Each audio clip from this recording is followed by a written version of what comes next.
Sụt đây bông bồn và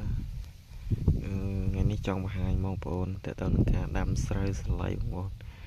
ní cứ chi sợi lấy để cái đam xâm rạp thôi chi cho này chịu chẳng có bông bồn sợi lấy nơi không thể đàn mà bông bồn ồ mình tên bông bồn nè rồi hạt tao bông bồn lại lần mọc mong tuần mấy tuần thiêng như sợi lấy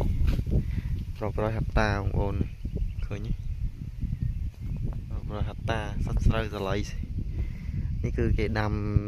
tục សម្រាប់ គុតគង់ធ្វើជាចំណៃជ្រូកចឹងណាហើយស្រូវសឡៃនេះដែរគឺអាយុកាលវាស្តៀងស្រូវស្រែត្រូវធ្ងន់យ៉ាងណាដែរបងប្អូននេះខ្ទង់ចន្លោះហើយជា6 7 ខែបងប្អូន6 ខែស្តៀងស្រូវស្រែយ៉ាងដែរមានស្រូវសឡៃខ្លះខ្ទង់3 ខែក៏មានដែរឃើញតែដាំក្រោយនេះទេតែចេញដែរចេញផ្លែចេញអីដែរគឺគេមានតាមវគ្គគេអញ្ចឹងណាតែស្រូវសឡៃនេះបងប្អូនផ្លែមែនតើផ្លែយកតែមែនតើឃើញទេហើយប្រូតអ៊ីនខ្ពស់មែនតើបងប្អូនស្រូវសឡៃនេះវាមានតាមរដូវដែរស្រូវសឡៃនេះរដូវខ្លះមានដល់ 49% ហើយរដូវកាលខ្លះទៀតមាន 36 អញ្ចឹងណាបងប្អូនវាខុសគ្នាតាមប្រភេទ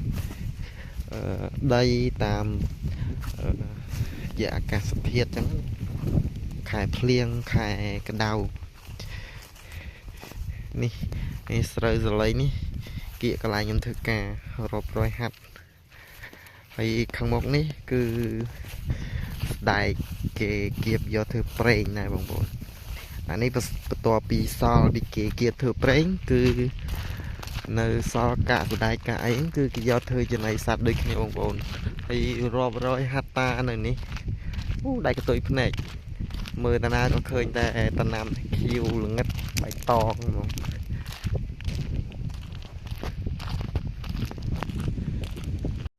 អានេះខាងក្រោមសត្វដើមដែក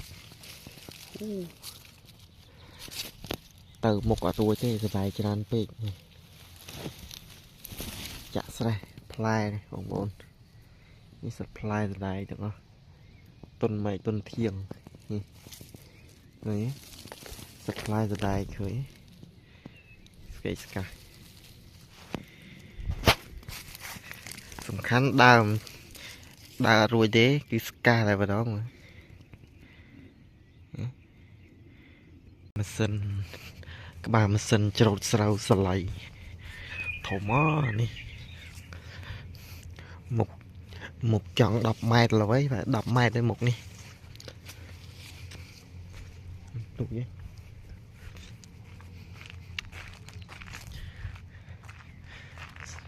ក្បាលច្រូតស្រូវសឡៃ